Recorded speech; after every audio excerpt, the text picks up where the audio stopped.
Well, sometimes I look back and I just wonder, what were we thinking? What was I thinking? We went for a long, long period of time with no resources. And when I mean no resources, I mean no resources. People told us we were crazy to go all in. Is this really going to work? I think some of the most beautiful things can emerge through trial and through difficult times.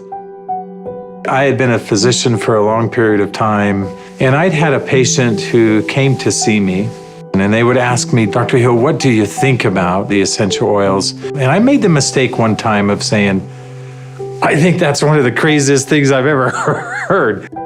She looked me right in the eye and she said, I am so disappointed to hear that, because that's done more for me than you or any of your colleagues or anyone has ever done for me. And it intrigued me. And over time, I became more intrigued. I became involved with essential oils. And now for the last several decades, this is all that I have focused on and all that I have done. I remember when I first came into the essential oil industry, I thought they were voodoo oils. I thought they were really, really strange. It wasn't long before I started using oils on my kids, and I was amazed at what I was able to do and how it empowered me as a mom to take charge of my family's healthcare. So I was a huge skeptic. Parents were educators. My father was a professor of physics. So I just wasn't raised anything but allopathic Western medicine. I learned over the years how effective they were and can be, especially if they're pure. When you make a claim that your product is 100% pure and you don't know that it's 100% pure, that's an integrity problem. I sort of made this conscientious decision. You have to, as a human, recognize that you have an obligation to help and to serve other people. After working 10 years in the essential oil industry, I found myself leaving for integrity purposes, because I knew that essential oils had to be pure. The desire of my heart was just to go home and raise my children. I've tried all the essential oils out there. There's nothing that meets the quality standards our family needs to use for our health care. And it was in that moment that I knew, stop thinking with your head and start thinking with your heart. It all came together, and I had such a grand vision of going out and finding the world's most pure, most potent essential oils and educating mothers like me how to take charge of their health care. So it was in that moment, before fear took over, that I picked up the phone and I called Dave. And Emily Wright called me at the time and just said, what if we could go out and source the most pure essential oils on the planet and bring them to the world in a mainstream fashion? And he got really emotional. And Dave doesn't get emotional. And actually it was that right then and there. That was the genesis for me. And I just kind of felt strongly like, yeah, we're going to start a company. So I hung up the phone with Dave. I picked up the phone and I called Dr. Hill. And as I called him, I still remember he kind of giggled. And I said, Doc, this isn't funny. I'm serious about this. What if we could go out and find these pure oils like we've always wanted to do? And what if we could educate people to really understand the power behind these oils? And he said, no, Emily, I'm not laughing because I think your idea is crazy. I'm laughing because I was just getting ready to call you and ask you the very same question. It started with an initial little small meeting in an Italian restaurant in the far corner, and we met for 5.5 hours until they finally kicked us out of the restaurant because we weren't buying food anymore. And we just started to dream. We would meet anywhere we could find some space to meet. And it was in some strange places. Of course, the basement of the Normal Library was one. We got too rambunctious and they finally kicked us out of the library. Sometimes it was in the basement of our homes. I remember not telling my kids, that I was unemployed and starting a new thing, but the dad was working on a project in the basement. As I did the business plan, I started to realize that this was going to be big. I just knew that with such a good team and product that had changed our lives, we felt like this was going to be significant. So as we began in the spring of 2008, that's when we had a massive falling out with the housing market in the United States. And there was a lot of panic and a lot of fear.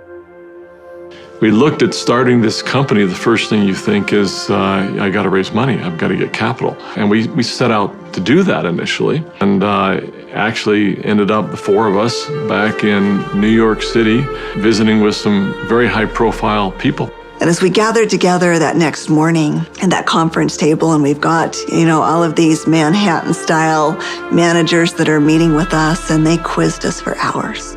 Finally, at the end of the day, they looked at us and they said, "We believe that your business model is going to work. We believe that you will be successful, and we want to fund your venture. We'll give you $5 million. And we all, of course, felt extremely elated. They were willing to fund the company, but of course they were interested in 51% and control. And I just remember the feeling we had as we walked away from that conference table. And the four of us found ourselves in front of the Statue of Liberty. And I remember looking across the water. Almost as if on cue, as I recall, we all just grew somewhat silent. And as we looked out over the water, and I looked at the Statue of Liberty, what rung true to me is, we're doing this to give people freedom. And if we take their money, we can't make people free. And we can't make this dream that we have a reality, because they'll never allow us to bring the quality of essential oils that we know we have to light. Because they'll be looking for an exit strategy, they'll be looking for a return on their investment, and that can't be part of the equation. I remember standing right next to Dave Sterling, and Dave looked at me, and in kind of a somewhat shocking way, he asked me, "How much money do you have, Doc?" And I said, I don't know. And he said, "How much can you pull together?" And I said, "I don't know." And he asked each one of us in succession, and before we left the park that afternoon, we had made the decision that we were unable to take any resources from anybody, and instead, we would all leverage everything we have. We took the equity out of our homes, we cashed out 401ks, we liquidated everything we owned in order for this dream to come to fruition. And so as I expressed this to my wife, I remember very clearly, she just looked at me and said, "Well, I trust you. You'll take care of us, and we'll be fine." And we had family members even come to us to say, "You're foolish. Your family is going to be homeless." So we went all in, everything. We didn't hold anything back. We thought it would be for just a couple of months that we went without any income, but it was 13 months. Those final months, we're eating almonds and yogurt and telling our kids they can't go to dance practice and they can't play sports because we don't have enough money.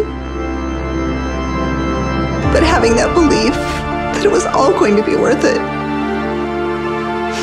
And I remember a day that we had $5,000 left in our account.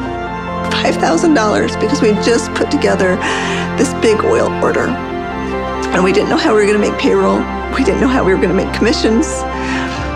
And just to see how doors open every single time, as long as we continued to step forward, the doors open.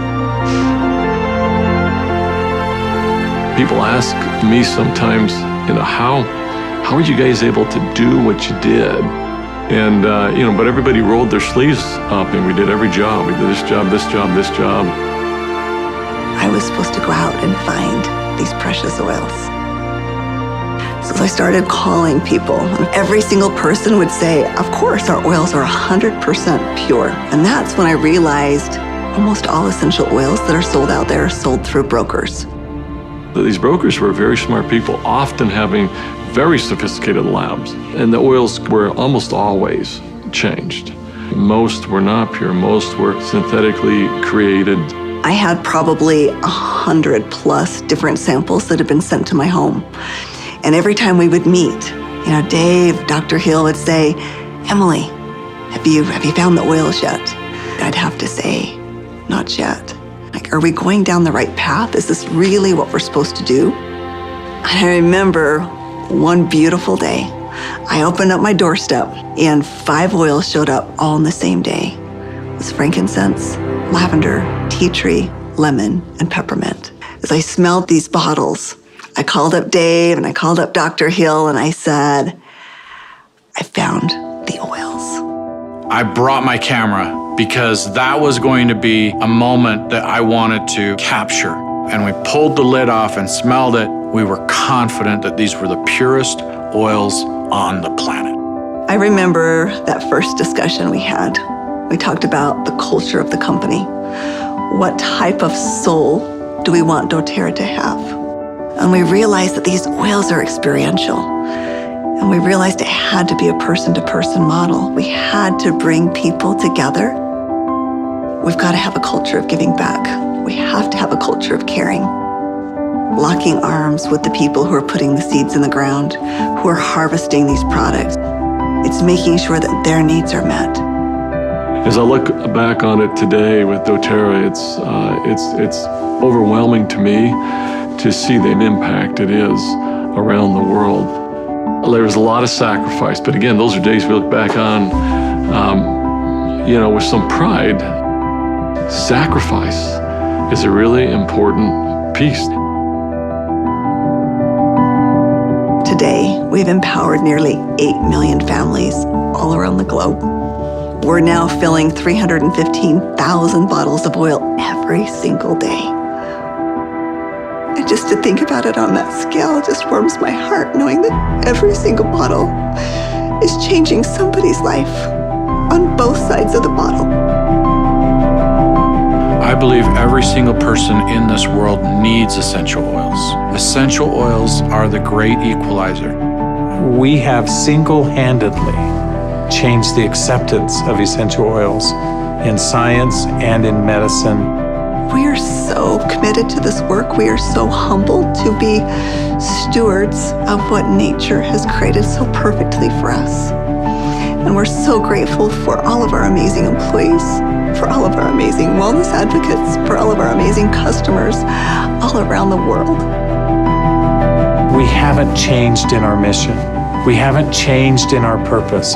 We're still true to those things that very early on were important. If doing the right thing was important then, doing the right thing is important now. If helping and giving service to other people was important then, it's important now. If sourcing oils differently and doing what had not been done before was important then, it's important now. We feel like, as crazy as it sounds, we're still just beginning.